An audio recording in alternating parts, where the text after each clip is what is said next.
Alors, bonjour à vous, tous ceux qui nous écoutent présentement. Nous voici à notre troisième message sur l'éducation parentale, ce qu'on a amorcé en fait lors de la fête des mères et de la fête des pères 2020. Et je vous invite à aller consulter ces messages-là, qui est sous la forme finalement d'un cours. Euh, Numéro 1 et numéro 2. Nous sommes rendus maintenant au numéro 3. Et que vous soyez parent ou non, ben, je crois que ça va être très utile ce que vous allez entendre aujourd'hui. Premièrement, j'aimerais rappeler le modèle d'éducation parentale que nous avons dans cette série et aussi le leitmotiv, ce qui nous motive comme croyants. Eh bien, c'est le proverbe 23-25 qui peut être une très bonne source de référence pour nous lorsqu'il déclare que ton père et ta mère se réjouissent que celle qui t'a enfanté soit dans l'allégresse. Proverbe 23-25. Ça, c'est autant pour le père que pour la mère. Voyez-vous, c'est des objectifs très nobles à atteindre, la joie d'être parent. Eh bien, vous savez, parfois, on a de la difficulté à atteindre ce but. Cette série vous permettra, j'espère bien, de vous recentrer sur la joie que vous pouvez avoir d'être parent. Au Seigneur Dieu, bénis ce message, cette prédication ce soir. En fait, le moment qu'on va l'écouter, ça peut être le matin, l'après-midi, que les cœurs s'ouvrent et qu'il nous aide à être de bons parents euh, envers nos enfants en suivant tes voies. Amen. Voyez-vous, nous voyons dans ce cours très pratique des enseignements qui vous seront certainement utiles dans votre vie de parent.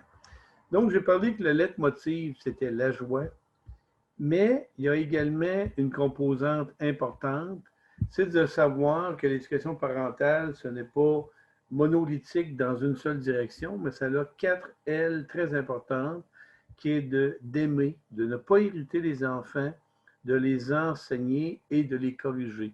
Le tout basé sur les enseignements de Jésus et de la parole de Dieu. Si vous vous souvenez bien, on comparait tout cela à un moulin à vent, c'est-à-dire des ailes, les quatre composantes que je viens de nommer, étant en solide interaction continuelle les unes avec les autres. Et nous en étions justement, nous avions débuté avec l'aile, la facette d'aimer. Nous avions vu 5 éléments importants d'aimer qui étaient les suivantes: d'être patient, c'est pas facile d'être patient, n'est-ce pas? De ne pas manipuler, de chercher l'intérêt de notre enfant, de ne pas lui mentir et finalement de lui faire du bien par plusieurs moyens différents que nous avons pu voir. Tout cela était tiré, bien entendu, de la parole de Dieu, tirée de 1 Corinthiens, chapitre 13. Mais maintenant, nous verrons quatre autres moyens, toujours tirés de 1 Corinthiens 13, quatre autres façons concrètes d'aimer nos enfants.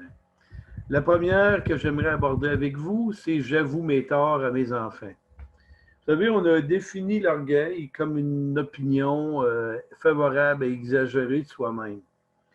L'orgueil d'un parent peut être dévastateur pour les enfants. Par orgueil, un parent peut poursuivre dans une mauvaise voie simplement parce qu'il ne veut pas perdre la face devant son enfant.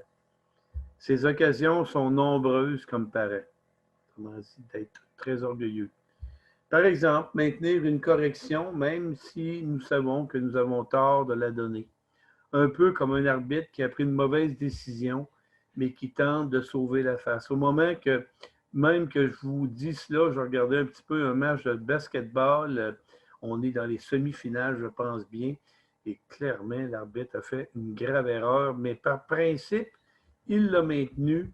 Il ne pouvait pas changer et ça a continué comme ça dans son erreur.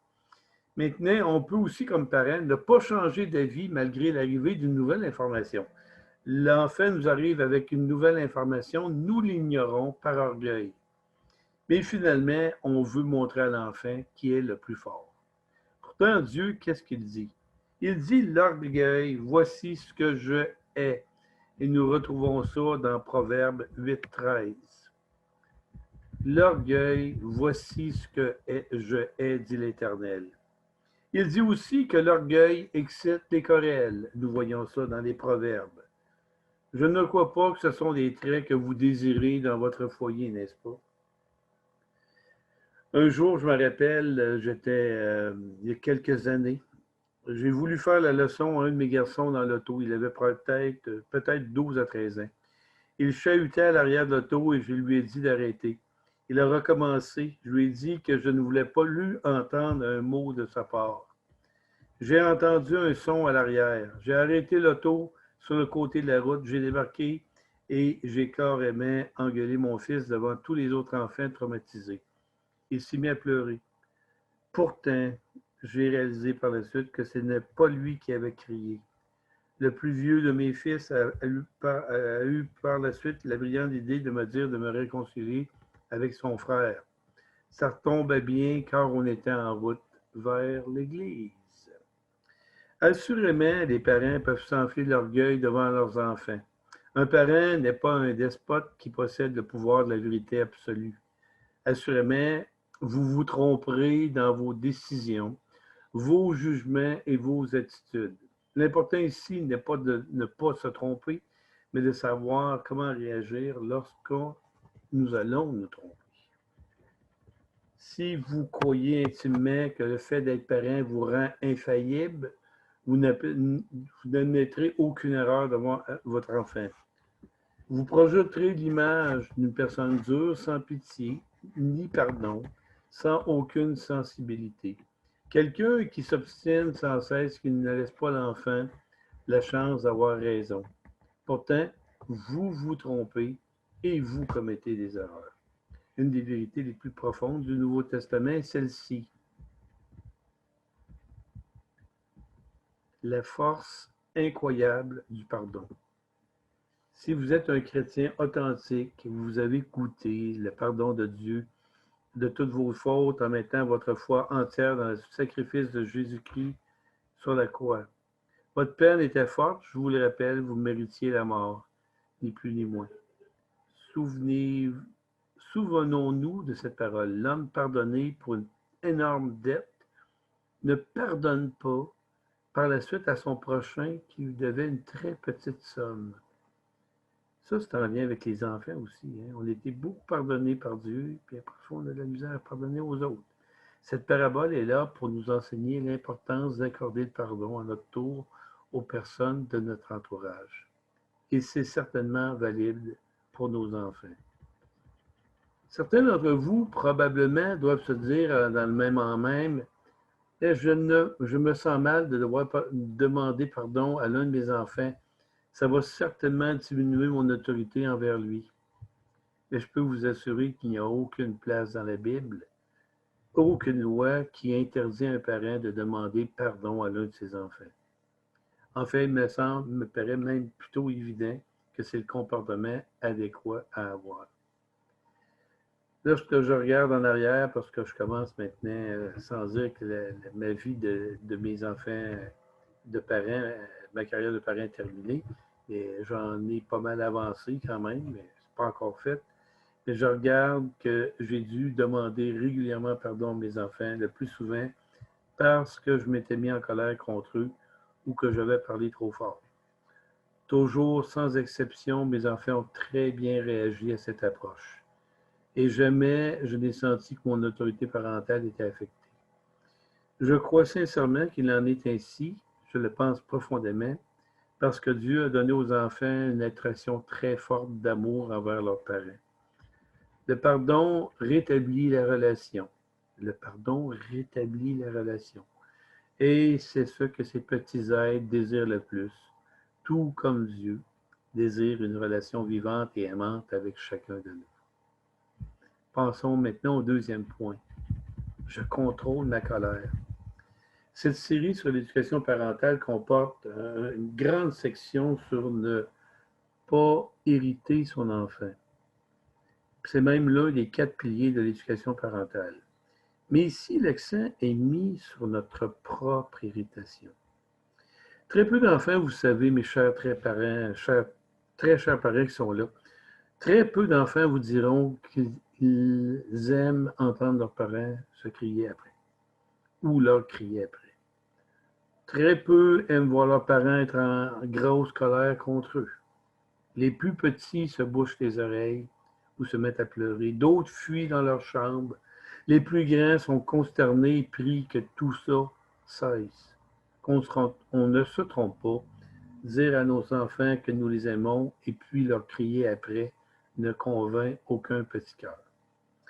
La colère est comme une porte qui s'ouvre en haut d'une glissade d'eau. Une fois dans la glissade, on descend longtemps et bien malin celui qui sera capable de la remonter. Si on se laisse aller à la colère, elle nous entraînera vers le mal, mais si on referme la porte, elle restera acceptable aux yeux de Dieu. En effet, la colère n'est pas mal en soi, c'est le bien contrôlé. Autrement dit, s'il n'y a pas d'effet explosif destructeur. Et aussi, si elle a une durée limitée dans le temps. En fait, dans la parole de Dieu, nous retrouvons cette maxime, en fait, cette instruction très claire. Si vous vous mettez en colère, ne péchez point, que le soleil ne se couche pas sur votre colère. Éphésiens 4, 26, 27. Comment fait-on pour que notre colère ne se transforme pas en mal destructeur, me direz-vous? Pour prévenir les explosions de colère, je vous propose une méthode simple inspirée directement des instructions de Jésus alors qu'il se retrouvait dans une situation très tendue, l'attente dans le jardin de Gethsémane avant d'être livré par Judas. Retrouvons ça dans Matthieu chapitre 26, versets 36 à 46. Je vous invite à y tourner. Vous savez qu'à ce moment-là, Jésus prie et les disciples, ce qu'ils font, ils dorment. Ne riez pas parce que parfois, très souvent, nous aussi, comme disciples de Jésus, nous dormons carrément. Et nous avons un problème avec ça pendant le temps que Jésus, lui, est à l'œuvre. Les disciples, de toute évidence, ont très mal géré la situation extrême dans laquelle ils se trouvaient. C'est même possible qu'ils dormaient à cause de toute la pression qui se passait à ce moment-là. Mais Jésus leur donne, qui est plein d'amour, leur donne cette instruction. Veillez et priez afin que vous ne tombiez pas dans la tentation. L'esprit est bien disposé, mais la chair est faible. Il vaut la peine d'analyser ce court verset qui nous aide à maîtriser nos émotions. Le problème de la colère, il y a beaucoup d'émotions là-dedans. Première instruction de Jésus, veillez. Veiller, c'est le contraire de dormir. Hein? Quand on était plus jeune, ou si vous êtes plus jeune, veiller, c'est d'aller rentrer tard à la maison. C'est le contraire de dormir, c'est le contraire de se reposer. Mais c'est d'être éveillé face à ce qui nous entoure. On est là, on est très présent. C'est un geste actif et non passif. Et c'est utile pour contrer une colère qui vient souvent spontanément, sans crier gare. Donc, soyez sur vos gardes. Qu'est-ce que nous dit Jésus? Deuxièmement, il nous dit, en fait, il dit à ses disciples endormis, ou sur le point de s'endormir, priez. Prier, qu'est-ce que c'est? C'est de se tourner vers Dieu plutôt que de se replier sur soi-même. Encore une fois, la prière, c'est un geste actif et non passif. Troisièmement, il leur dit, afin que vous ne tombiez pas dans la tentation. Afin, c'est un mot qui indique le but recherché, soit de vaincre la tentation. La tentation, c'est justement des occasions qui nous poussent à nous mettre en colère ou à s'impatienter. Veiller, prier vont donc nous permettre de prévenir ces tentations. Et finalement, quatrième point, il dit à ses disciples, l'esprit est bien disposé, mais la chair est faible. Quelle grande vérité. Point fondamental. Notre volonté de bien faire peut être vraiment là, mes chers amis, chers écoutants de ce message. Notre volonté peut être très forte, mais la chair nous attire vers le mal. Sans action concrète de notre part, la tentation de se mettre en colère ou de devenir impatient nous vaincra carrément. Comment peut-on mettre ça en pratique? Eh bien, je vous suggère une approche tirée de la parole de Dieu, de qu'est-ce qu'on vient de voir là, avec Jésus dans le jardin. 1. Dressez une liste des situations les plus susceptibles d'engendrer votre impatience ou votre colère. Ce sont vos zones de faiblesse. Soyez précis. Exemple, quand mon enfant perd son temps lorsqu'il s'habille. Il y a des mères, par exemple, qui sont très, très choquées de cela, qui ne peuvent pas endurer ça. Ça peut être quand mon enfant niaise au repas, il ne veut pas manger et ça prend du temps avant qu'il arrive à la table, etc. Quand mon enfant me manque de respect dans ses paroles, certaines mères et pères sont très irrités de cela. Ou encore, quand on a des problèmes personnels, des migraines, menstruation, etc. Deuxièmement, dans une deuxième étape, ça va être de confier cette liste au Seigneur, dans la prière. Dites-lui au Seigneur que votre chair est faible. Il sait très bien ça parce qu'il a délai avec ça toute sa vie lorsqu'il était sur terre. Que votre chair est faible dans ces domaines et que vous avez besoin de son aide. Demandez-lui d'être éveillé pour voir ces situations-là arriver. C'est rare qu'on prie comme ça, mais c'est totalement dans l'esprit du Seigneur. Demandez-lui également à Jésus d'être présent lorsqu'elles arriveront. C'est la part de Dieu. Finalement, troisième point, veiller. Veiller veut dire, comme je l'ai dit tout à l'heure, être réveillé, allumé, pour voir des situations problématiques. Vous avez des gestes constants à poser, posez-les. Fuyez le lieu problématique pendant quelques minutes si c'est possible, ou transférez la responsabilité à votre conjoint. Ça, c'est une façon de veiller. De plus en plus, j'avance dans la vie chrétienne, de quitter une zone problématique, de fuir pour se ressourcer, se recentrer, est l'une des stratégies les plus intelligentes qui soit dans, par exemple, pour lutter contre la convoitise. Eh bien, pour lutter contre la colère, ça s'applique également, chers amis, chers parents, chers frères et sœurs, visiteurs. Le troisième point que j'aimerais parler aujourd'hui, d'une façon concrète d'aimer, je ne présuppose pas que mon enfant ait mal agi avant d'avoir vérifié les faits. Je répète, je ne présuppose pas que mon enfant ait mal agi avant d'avoir vérifié les faits. Oh, quelle zone de faiblesse que nous avons avec nous, parents, avec cela. À un moment donné, je reçois un message de l'école. Un de mes enfants s'est battu dans la cour de récréation. Pensez-vous que ça nous intéresse de recevoir une note comme ça? Ah non! Qu'est-ce qui s'est passé? On lui a montré de ne pas faire ça. Comment ça se fait qu'il est rendu là? Là, on se dit, il a certainement provoqué quelqu'un, se dit le parent, ça lui est arrivé le mois passé. Mais finalement, l'enfant arrive à la maison et qu'est-ce qui doit arriver? Il arrive, le parent l'engueule. Il essaie de parler, mais le parent est trop fâché. Finalement, l'enfant pleure et se sauve dans sa chambre. N'importe quel parent, vous savez, ça vous est arrivé. Eh bien, le téléphone sonne pendant le temps que l'enfant pleure. C'est l'école qui appelle. Puis elle explique qu'une bande de garçons malfaisants a sauté sur le meilleur ami de son enfant, de votre enfant, et que votre enfant a tout fait pour défendre son ami contre une bande de scélérats dans la cour d'école. Ouf, le parent vient d'en échapper une. Il est très facile pour un parent de supposer que son enfant a fait quelque chose de mal avant même d'avoir vérifié. Vous savez, on a l'impression qu'on connaît tellement bien nos enfants qu'on est tous capables de prédire toujours correctement leur réaction. Vous vous dites, je le connais dans ces circonstances, il a toujours agi de telle ou telle manière et on porte des jugements qui finalement peuvent briser des cœurs. Ça me rappelle l'histoire d'Élie. Je lis présentement dans 1 Samuel. Et on a une histoire qui se rapporte directement à ce qu'on va voir aujourd'hui. C'est l'histoire finalement de Élie et d'Anne. On retrouve en 1 Samuel et je vais vous lire un assez long extrait, je pense, écoutez bien. 1 Samuel, chapitre 1, verset 9 en descendant. Le voici cet extrait. Anne se leva après qu'elle eut mangé et bu à Silo.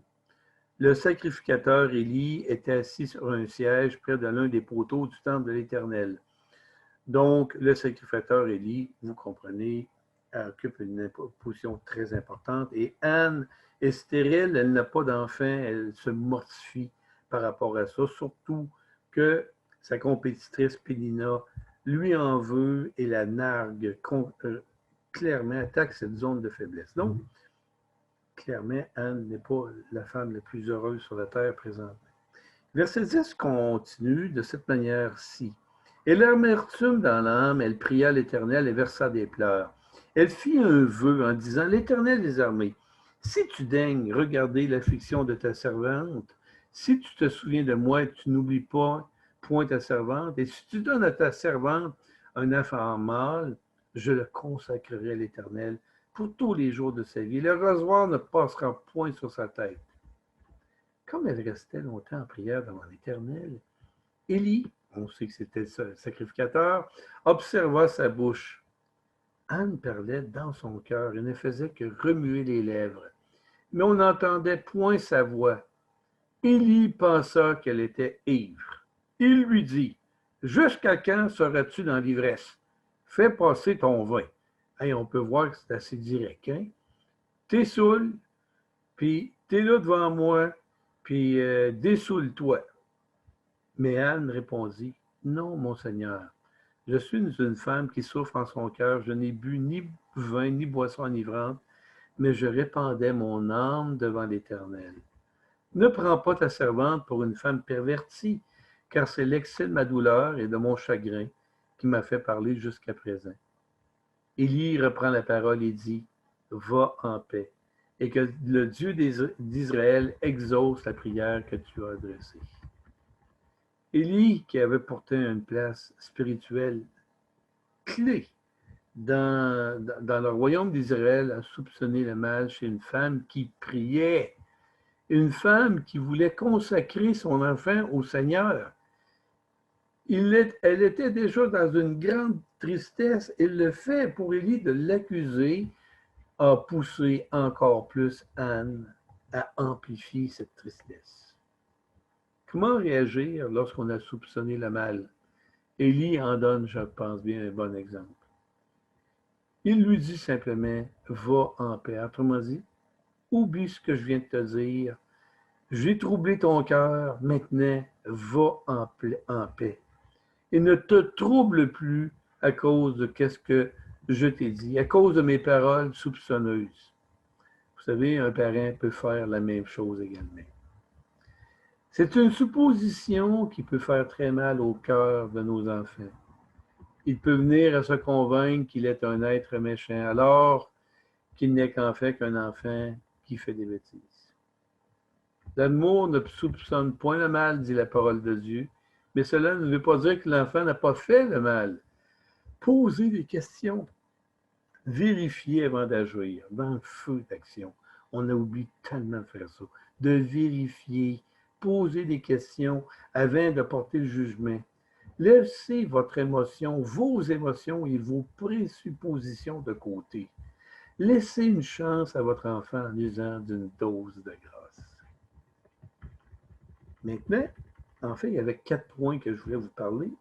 Je ne perds pas l'espoir qu'il y a quelque chose à faire de bien avec chacun de mes enfants, même dans les pires moments. Je répète, je ne perds pas l'espoir qu'il y a quelque chose de bien à faire de bien avec chacun de mes enfants, même dans les pires moments. Notre dernière façon concrète d'aimer nos enfants est de jamais cesser de croire qu'il y a quelque chose de bien à faire avec lui, avec eux. C'est tellement important. Parfois, en effet, la situation devient tellement désespérée que nous avons le goût de tout abandonner. Peut-être que vous êtes même dans cet état-là présentement. Notre enfant, jadis si sage, s'est transformé en drogué qui va en prison suite à un vol de banque. Notre fille, autrefois si gentille et douce, se déshabille sur Internet pour des pacotilles en vaine recherche d'amour. L'amour véritable va en contresens du désespoir. Délaissant les sentiments négatifs, il garde résolument le cap. Il ne dit jamais « il n'y a rien de bon à faire avec toi ». Imagine que tu te fais dire ça, tu es un enfant. Il n'y a rien à faire avec toi. Le découragement que ça peut poser chez un enfant.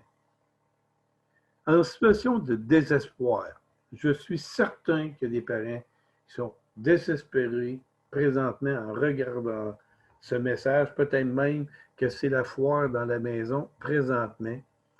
Eh bien, je vous invite en tout premier lieu à vous tourner vers Jésus. 1. Demandez-lui l'amour qui ne perd pas l'espoir. Vous avez le droit de le demander au Seigneur, cet amour-là qui ne perd pas la foi. 2. Regardez à Jésus qui a tout renoncé à tout pour parvenir au but final. Il a délaissé sa gloire dans le ciel, il a marché comme un humain, il a finalement eu très peu de possessions ou rien du tout. Il est reparti chez son Père. Il a tout renoncé, il savait que c'était bien ce qu'il avait à faire. 3e point, méditez sur l'exemple de vie de Barnabas. Barnabas est celui qui n'a pas abandonné Marc, malgré la lâcheté de cet homme. Il a dit, il y a quelque chose de bon à faire avec lui. Paul, de son côté, ça y a pris du temps à reconnaître ça. Mais Barnabas a été plus rapide. Et quatrièmement, considérez la miséricorde du Père du Fils prodigue. Le Fils prodigue, dans l'histoire de cette parabole que nous retrouvons dans... Malheureusement, je n'ai pas la référence ici, attendez un peu. Dans Luc 15, bien entendu. Eh bien, nous avons le Fils prodigue. Qu'est-ce qu'il fait? C'est le fils cadet disciple le bien de son père en vivant dans la débauche. Il a réclamé sa part d'héritage. Il tombe dans la misère et est astreint aux pires tâches, entre autres de nourrir des cochons, ce qui était une chose indigne pour un Hébreu.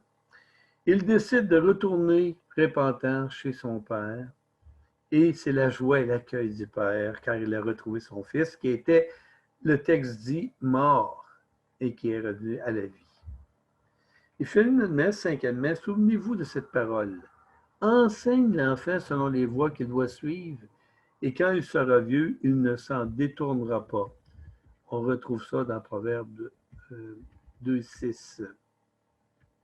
Eh bien, dans ce verset, l'application est que les principes inculqués auront tendance à demeurer, même si l'enfant tente de les rejeter. Il ne faut pas perdre espoir.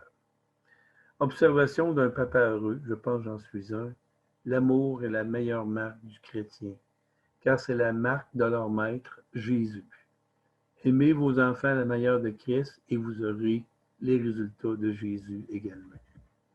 Pour conclure sur cette section d'aimer, aimer, c'est de l'action plus qu'une bonne intention. J'aimerais répéter cette phrase. Aimer, c'est de l'action plus qu'une bonne intention. Tout comme Dieu vous a aimé et qu'il continue de nous aimer malgré nos manquements, nous devons nous rappeler cela également dans notre propre amour envers nos enfants, excusez-moi. Pour terminer, aimer est bien entendu essentiel, mais plusieurs parents ont tendance à mettre uniquement l'emphase sur aimer, mais pour avoir un bel équilibre, il faut 4 paliers très bien équilibrés, 4 ailes, 4 facettes bien équilibrées. C'est qu'est-ce que nous tenterons de voir dans la suite de cette série, que j'espère qu'il sera utile pour vous. Et j'aimerais vous laisser à l'instant en vous disant que Dieu vous bénisse sincèrement et vous donne la sagesse dans chacun de vos pas comme parents envers vos enfants. Que Dieu vous bénisse.